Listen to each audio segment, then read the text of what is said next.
Karibu mtazamaji na msikilizaji popote pale ulipo.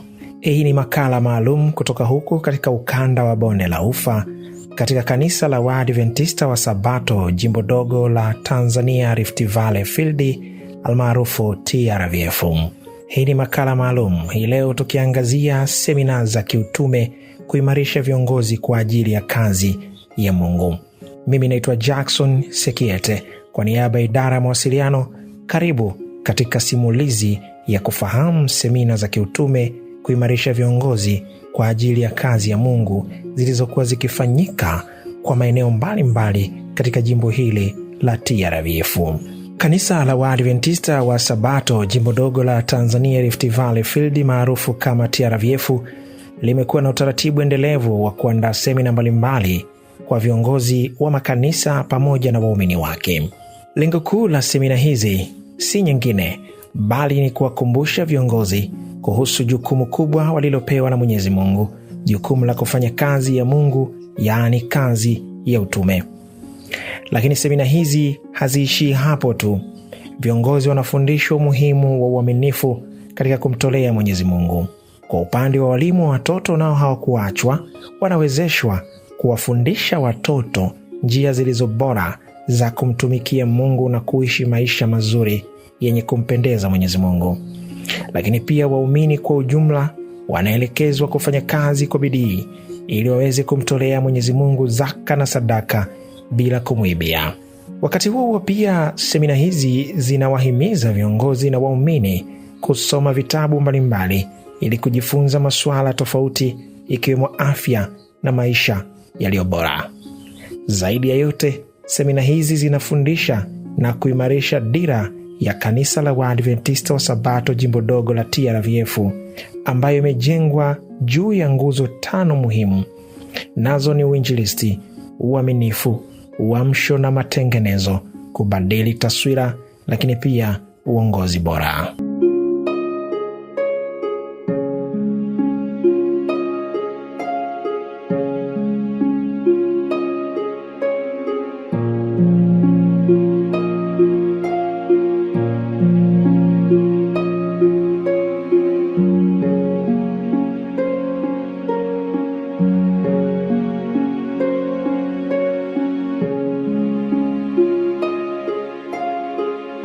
Kazi ya kiutume ni wito wa kila Mkristo hapa ulimwenguni. Yesu Kristo mwenyewe alisema katika Mathayo 28 kuanzia mstari wa 19 mpaka wa 20 ya kwamba basi enendeni mkawafanye mataifa yote kuwa wanafunzi. Semina za TRVF zinawakumbusha viongozi ya kwamba uongozi wa kanisa si cheo bali ni huduma, ni wito wa kuongoza watu kwa Kristo. Ukinukuu kutoka katika ukurasa wa 395 wa The Ministry of Healing, utaona Mama Ellen G. White akisema, na nukuu, kila Mkristo ameitwa kuwa misionari kwa ajili ya Kristo. Tunashukuru Mungu kwa hii nafasi aliyotupatia siku ya leo, na tunawapongeza kwa uvumilivu na kuja kwenye semina hizi. Bwana wabariki sana. Biblia inasema waitwa ni wengi ila wateule ni wachache. Kwa hiyo ni vizuri kuwa kwenye kundi la wateule. Amen. Maana hapa wameitwa watu wote, si kweli jamani? Ila walioteuliwa walioko hapa ni wachache. Swala la msingi ni hili, katika hao wachache mwambie Bwana na mimi niwepo. Na mimi niwepo. Mwambie Bwana na mimi niwepo kwenye hao wachache. Tunashukuru kwa semina ambazo zimeendelea siku ya leo tangu asubuhi, tangu jana niseme. Yako mambo machache ambayo tutaendelea kuyatilia mkazo. Pastor Shujaa sasa yuko kule Mkaya. Naamini mambo mengi aliyazungumza hapa, lakini nikumbushe jambo fulani. Kama mnafahamu kitu kinachoitwa One Voice 27 One Voice 27. Sauti moja 27. Hebu nione. Wanaokumbuka One Voice 27.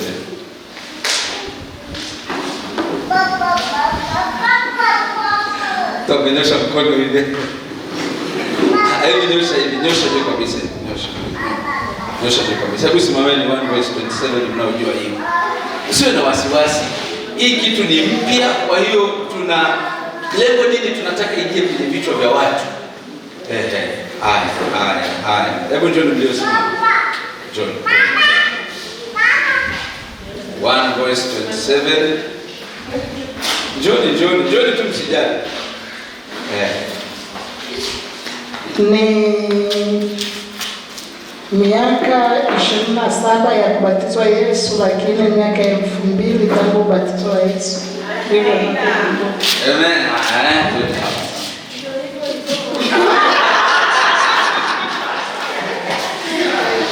Sema tu chochote kinachohusiana na huo ubatizo sasa. Amekuchukulia ndani yako. Sasa tukielezea mama aliposema tangu Yesu kuja kukamilisha mission aliyotumwa mpaka kufikia mwaka 2027 ndipo inapokamilika miaka 2000. Kwa kanisa kwa sauti moja tunasherehekea. Malizeni kusherehekea au malizeni kwa. Tunasherehekea utume ambao Yesu alishauanzisha tayari wa ukombozi wetu. Japo unaendelea, tunashangilia kwa sababu tuko ndani ya ile 2000. Amen. Okay. Meisha kabisa. Okay, sasa walichosema ni kweli. Si hata yeye mnakubali ni kweli. Yaani ulikuwa tu mvivu kunyanyuka kuja hapa, ila na wewe una majibu. Si ndio jamani? Na mimi nikitoa semina, mimi ni mwalimu. Nikitoa semina, mwanafunzi aliyenyosha mkono ndiye hajui. Ambaye hajanyosha mkono ana majibu. Okay, kwa tunawapongeza. Sasa One Voice 27. Tena One Voice 27. One Voice 27. Tena One Voice 27. ongeza sauti. One Voice 27. Tena kwa Mungu. One Voice 27. Mission for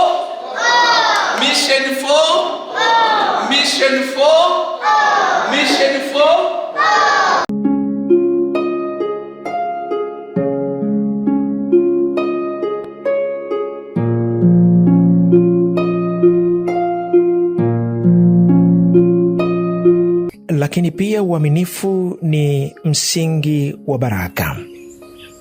Katika Malaki 3 mstari wa 10, Biblia inatuelekeza kwamba leteni zaka kamili ghalani, ili kiwemo chakula katika nyumba yangu. Semina hizi katika jimbo dogo la Tanzania Rift Valley Field TRVF zinawakumbusha viongozi na waumini ya kuwa kumtolea Mungu kwa uaminifu ni sehemu ya ibada. Ukitazama katika ukurasa wa 67 wa Councils on Stewardship, utaona Mama Ellen G. White akitusisitiza katika maandiko yake ya kwamba Mungu anataka watu wake wawe waaminifu katika zaka na sadaka. Jamani, Bwana asifiwe sana. Tumeelewana vizuri? Sasa kwa sababu umejitoa kwa zaka na sadaka, nitotaka nikisemee. Kwa sababu umejitoa kwa zaka na sadaka, tayari Mungu naye hubariki hadi unapata na ziada. Ndio. Unashangaa unakuwa na maisha usiofulia sana. Na huelewi kwa nini hujafulia, huelewi kwa nini nini huelewi. Kumbe ni Mungu kuna namna anajifungua tu njia kidogo, na unashtukia mara nini, mpaka uelewi imekuaje hii. Jamani, namshukuru Mungu. Kwa hiyo huyo mama ambaye anaitwa Mama Kishimbe, huyo mama anafanya kazi ya kuuza nyanya pale. Kwa na umri mkubwa, anaweza kuwa na zaidi ya miaka 65 yule mama. Maana mume wake ambaye ndiye Mzee Kishimbe ana miaka 73. Kwa mama yule nikimwona alikuwa mfanyakazi kwa mshastaafu huko Mstini na kweli. Sasa mama huyo kuna changizo hapo. Niko na natoa wito wa kuja kutoa fedha. Huyo mama yani ana mtaji wake. 35. Na kwa kweli kuna namna ambavyo anasema biashara hii inaenda vizuri. Sasa alipoona nimechemka kabisa, mchungaji, nimechemka, akachukua ile fedha yote, na bahati mbaya alikuja nayo kanisani. Akachukua ule mtaji wake wote akaja nao mpaka pale akatoa. Ananiambia, mchungaji, nilitoa lakini nilifurahi kwamba nimetoa ingawa sina hela yote niliyobaki nayo siku hiyo. Akarudi kukaa. Nasema, sasa mchungaji, nikaenda na waza nyumbani, hivi nafanyaje jamani? Mbona hali ni ngumu? Hivi nifadhili hivi angalau nipate hata nusu tenga fulani au nini? Kijana wake ana mtoto huyu mmoja, akawatumia 200,000 usiku huo wa siku ya Sabato. Niko mnanipata vizuri? Akawatumia wazazi wake, baba na mama, laki hizi.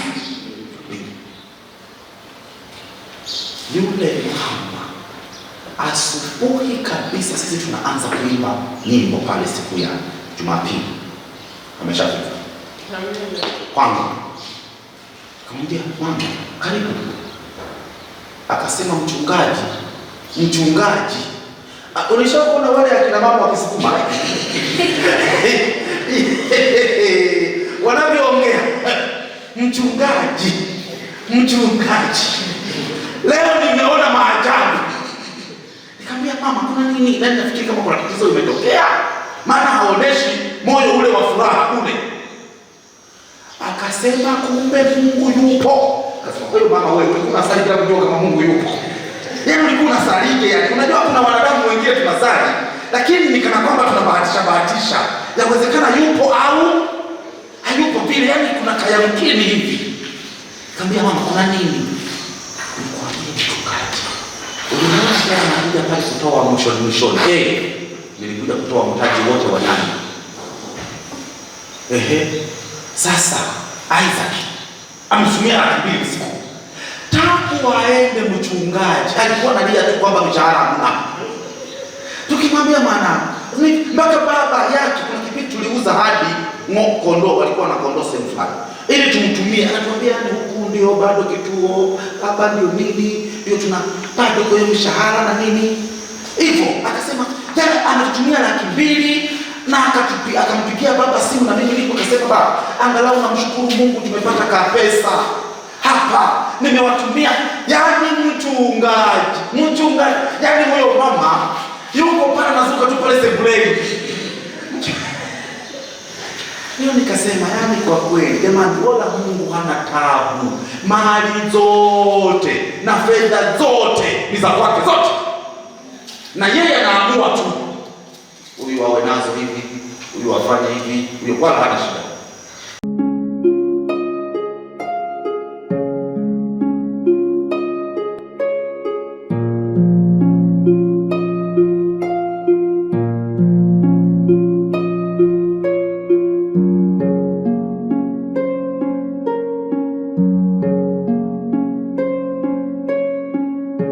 Mtazamaji na msikilizaji, unaendelea kusikiliza simulizi ya makala hii kutoka katika ukanda huu wa Bonde la Ufa, katika kanisa la Waadventista wa Sabato jimbo dogo la Tanzania Rift Valley Field almaarufu TRVF.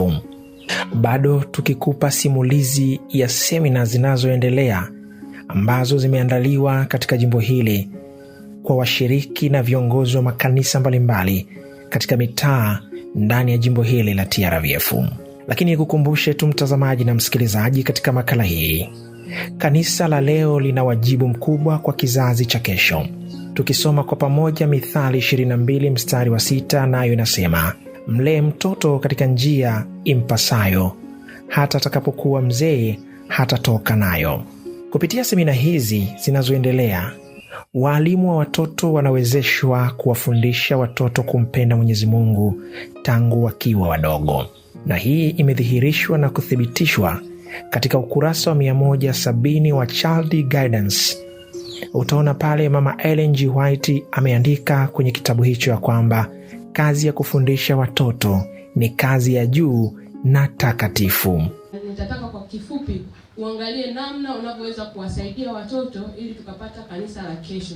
Ili kumsaidia na kumhudumia mtoto, lazima uzifahamu saikolojia za watoto ulionao, lakini ili uwasaidie lazima ujue namna ya kumsaidia ili umwelekeze Biblia inavyosema. Na kwa sababu tumesema kila kitu lazima tupate ndani ya Biblia, na ndipo Biblia inapotuambia mlee mtoto katika njia hii mpasayo. Kwa hiyo kwa kifupi tutaangalia saikolojia ya watoto, namna gani tutakiwa kuwalea. Baada hapo tutaingia kwenye somo kwa kina, na nitautumia muda vizuri ambacho tu mchungaji utafanya. Utanisaidia muda ukifika unibonyeze. Haleluya. Tuombe. Mungu wetu mtakatifu, tunakushukuru. Asante kwa madarasa mazuri yaliyoendelea. Asante kwa ajili ya Pastor Mnyindo, asante kwa ajili ya Pastor Bureta, asante kwa ajili ya mchungaji wa mtaa, asante kwa ajili ya kaka Sekiete, asante kwa ajili ya washiriki wote na viongozi wa kanisa walioko mahali hapa. Tunatamani kusikia sauti yako. Fungua mioyo yetu na akili zetu tukajifunze kutoka kwako, na tuelekeze lililo kusudi lako kwa sisi kuwa mahali hapa, kwa jina la Yesu. Amina. Jamani, Bwana asifiwe. Tuna makundi ya watoto. Kanisa letu linawachukua watoto kama watu wa muhimu sana katika kanisa, na mara nyingi tumekuwa tukiwapuuza, tusijue hilo ndio kanisa la nini, la leo na la kesho. Kwa kanisa linakuja na mpango wa kuwagawa watoto katika magrupu, katika makundi, ili waweze kupewa mafunzo yaliyo sahihi kwa wakati wao. Kuna madarasa kadha wa kadha. Watoto wanahudumiwa na idara tofauti tofauti, idara ya shule ya Sabato, idara ya vijana na idara ya watoto. Kwa katika umri huu watoto wanatakiwa kupewa huduma kwa umri wao. Sasa ili ufahamu namna ya kumsaidia, sikiliza kwa makini. Watoto wamegawanyika, mtoto wa 0 mpaka miezi 12 kwa mtaala mpya. Tulikuwa na mtaala wa zamani unasema Grace Link, kiungo cha neema. Mwaka huu tunatembelea Alive in Jesus, shangwe katika Kristo. Kwa tulikuwa na kiungo cha neema, tumemaliza hapo, tuna Alive in Jesus. Shangwe katika Kristo ndicho tunakotembelea hapo. Nini tutakiwa kufanya? Tuna kundi la umri wa 0 mpaka miezi 12. Mzazi na mshiriki na mlezi ulioko hapa, sikiliza maana tutatembea haraka haraka. Miezi 0 mpaka miezi 12 ni pale ambapo mtoto ameanza kuzaa, yuko mimba imetungwa mpaka miezi 12, na maana ana mwaka mmoja. Hapo huyu mtoto anakuwa kwa haraka, kukua kwake ni kwa haraka, lakini kama anakuwa kwa haraka anabadilisha mazingira kulingana na hali ilivyo. Kumbuka alikuwa tumboni, baada ya hapo anatoka. Ndio maana kama kanisa tunahimizwa kuwanunulia miongozo ya lesoni kuanzia wakiwa wapi? Tumboni. Mama mjamzito lazima tuhimize kanisani awe na lesoni ili amfundishe mtoto kuanzia akiwa wapi? Tumboni. Kwa miezi 0 mpaka 12 hapo wana lesoni yao, na hawa wanapozaliwa wanakuwa kwa haraka haraka na wanapokea mabadiliko ya haraka haraka, na wanajifunza kupitia rangi. Hizi rangi zilizoko zote hapa, tungekuwa na wale watoto wadogo hapa wa kupakatwa, kila saa yeye angekuwa anaangalia juu. Ndio maana ukiwa na mshumaa au taa, ukimlaza kitandani, yeye kila saa atakuwa anaangalia wapi? Juu. Ukipeleka kibatari huko anaenda, ukipeleka upande huu anaenda. Ndio maana hata walimu wanaowafundisha hao watoto lazima wanapowafundisha rangi za nguo anazovaa ziwe za kuvutia. Wewe mvalie nguo nyeusi wakati unamfundisha, lakini pia mwalimu hawezi kukuelewa. Lakini mwalimu aliyevaa kama mimi nilipovaa hivi, siruhusiwi kumfundisha mtoto wa 0 mpaka 3 hapo, kwa sababu anavutiwa na rangi. Unapoenda huku anakufuata. Unyewe ni mashahidi, walimu wa watoto, hata mzazi ulioko hapa. Ukiwa umevaa gauni zuri au lenye maua, yeye huwa anavutiwa na nini? Na rangi. Ndio maana zile rangi za watoto ziko rasmi kwa ajili ya darasa la 0 hapo mpaka 3. Baada hapo hao wengine hawahusiani na rangi kabisa. Kwa kila rangi inapotoka inatoka kwa sababu ya hao watoto wa miaka 0 mpaka 3 hapo. Kwa wanapokea mabadiliko ya haraka haraka. Ukimjua ni rahisi kumsaidia. Kwa mtoto wa 0 mpaka 3 hapo. Lakini ukienda utamkuta mtoto wa miaka 4 hadi 6. Hawa ndio sasa wavumbuzi. Wameanza kugundua na kukua kwao ni kwa haraka haraka, ndio wako kwenye madarasa ya chekechea, ndio wanao haribu, ndio wanao pika, ndio wanaofanya mengi, ndio wako chekechea, ndio wasumbufu nyumbani. Kwa kama mama una huyo mtoto au mzazi kanisani, lazima ujue namna ya kumsaidia, maana yuko kwenye rika la usumbufu. Na yani hao ndio hawashikiki. Anapenda michezo kuliko hata chakula. Anapenda mambo mengi, yani ana mambo mengi kichwani. Kwa kama mzazi una huyo mtoto au kanisa tuna huyo mtoto, lazima tujue kwenye stage hiyo huwa ni nini, ni wasumbufu, na tujue namna ya kuwasaidia. Lakini mbali na hayo, kanisa pia haliwezi kukua bila uamsho wa kiroho. Mambo ya Nyakati wa Pili 7:14 inasema, watu wangu wakinyenyekeza na kuomba, nitasikia kutoka mbinguni. Hii ina maana gani? Semina za TRVF zinahamasisha toba, maombi na maisha ya utakatifu. Na hii imedhihirishwa katika ukurasa wa 128 wa Messages to Young People, ambapo hapa Mama Ellen G. White anatuambia kwamba uamsho wa kweli huanza pale tu mioyo inaponyenyekea mbele za Mwenyezi Mungu. Hii inathibitisha kwamba semina hizi ambazo zinaendelea kwa sasa zikihamasisha toba, maombi na maisha ya utakatifu katika washiriki na viongozi wa jimbo hili la TRVF ni kitu kinachofanya uamsho mkubwa wa kanisa, lakini pia kusonga mbele kwa kazi ya utume. Tukiangazia pia katika upande mwingine, taswira ya kanisa huonekana kupitia matendo ya waumini wake. Mathayo 5:16 inasema, nuru yenu na iangaze mbele ya watu. Sasa katika semina hizi ambazo zinaendelea katika jimbo hili la TRVF, zinaelekeza viongozi na waumini kuwa mfano mzuri katika jamii. Na hili linafanywa na baadhi ya viongozi kutoka katika ofisi kuu za jimbo TRVF kwenda kutoa semina na maelekezo kwa waumini, washiriki, viongozi katika makanisa mahali mbalimbali ndani ya jimbo hili. Kwa majina naitwa Nkwimba Matale, nimekuja kwenye semina. Mungu ametusaidia, tumefanya semina, tuko wazima na pamoja na wachungaji wetu wametuendesha vizuri, tumepata masomo mbalimbali na tutaendelea kuyafanya, na Mungu ayabariki. Mimi nimebadilika sana kupitia mwaka huu.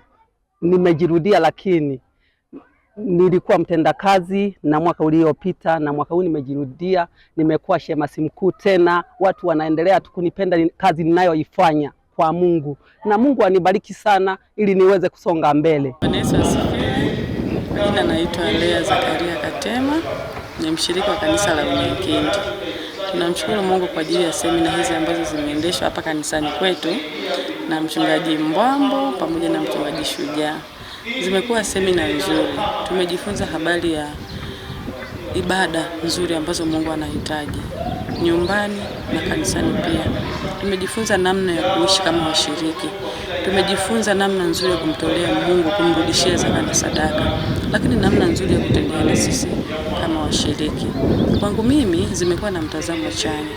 Ratiba zetu nyingi za ibada nyumbani huenda zimekuwa za kawaida na huenda hazifanyiki, lakini kwa semina hizi liko jambo nimejifunza, na kwa uwezo wa Mungu ninaamini atanisaidia na atanisaidia kanisa zima kwa kila aliyohudhuria kuweza kuwa na badiliko, lakini kuandaliwa kwa ajili ya ufalme wa mbinguni. Kama ambavyo unasikia, uongozi bora hujengwa juu ya unyenyekevu na mfano. Yesu Kristo alisema katika Marko 10:45, mwana wa Adamu hakuja kuhudumiwa bali kuhudumu. Lakini pia katika ukurasa wa 266 wa Education, kiongozi wa kweli ni mtumishi wa watu. Haya ni maneno yaliyoandikwa na Mama Ellen G. White. Hii yote ni kuweka msisitizo ya kwamba uongozi bora hujengwa juu ya unyenyekevu na mfano kwa wengine. Semina hizi zimekuwa na mwamko mkubwa kabisa kwa namna ambavyo viongozi wetu wamekuwa wakiendelea kuwapa semina watu mbalimbali katika makanisa kuhusiana na uongozi bora, namna ambavyo hujengwa juu ya unyenyekevu, ikiwa na tafsiri ya kwamba viongozi waliopo katika makanisa mahalia, iwe ni mzee wa kanisa, mchungaji, mkuu wa idara yoyote, uongozi wako hujengwa juu ya unyenyekevu na mfano. Makala hii leo imeangazia zaidi kuhusiana na semina zinazoendelea katika jimbo hili la Tanzania Rift Valley Field. Semina hizi zimekuwa ni chachu ya kukua kwa utume katika jimbo hili. Hayo yote yanafanywa kwa sababu TRVF tumetumwa kutumika. Kupitia semina hizi pia Tanzania Rift Valley Field inaendelea kujenga viongozi, kuimarisha waumini na kuandaa kanisa kwa ajili ya kazi ya Mungu. Hizi si kazi za viongozi pekee, bali ni wito wa kila Mkristo, ni wito wa kila mshiriki wa kanisa la Waadventista wa Sabato katika jimbo la Tanzania Rift Valley Field kutumika katika haya ambayo tumefundishwa na viongozi wetu katika semina hizi zinazoendelea katika jimbo hili. Kwani Mathayo 24 mstari wa 14 unasema, na injili hii ya ufalme itahubiriwa ulimwenguni kote. Sasa injili hii itahubiriwa vipi? Ndio hivi viongozi wetu kutoka makao makuu ya jimbo wanakuja katika makanisa mahalia kutuelekeza, kutufundisha sisi washiriki wa kanisa la Waadventista Sabato pamoja na viongozi katika makanisa mahalia, ili kazi ya Mungu iweze kusonga katika maeneo ambayo huenda injili ya kweli haijafika. Hapa tunatia nanga katika mfululizo wa simulizi yetu kwa siku ya leo, katika makala hii nzuri kabisa kutoka katika ukanda huu wa Bonde la Ufa katika kanisa la Waadventista wa Sabato jimbo dogo la Tanzania Rift Valley Field TRVF, tukiangazia kuhusiana na semina zinazoendelea, semina za kiutume zikiwa na maana ya kuimarisha viongozi kwa ajili ya kazi ya Mungu. Kwa niaba ya timu nzima ya idara ya mawasiliano kitengo cha habari katika jimbo dogo la Tanzania Rift Valley Field TRVF, na imesimuliwa kwako nami Jackson Mwarangi Sekiete. Tukutane wakati mwingine. Ubarikiwe.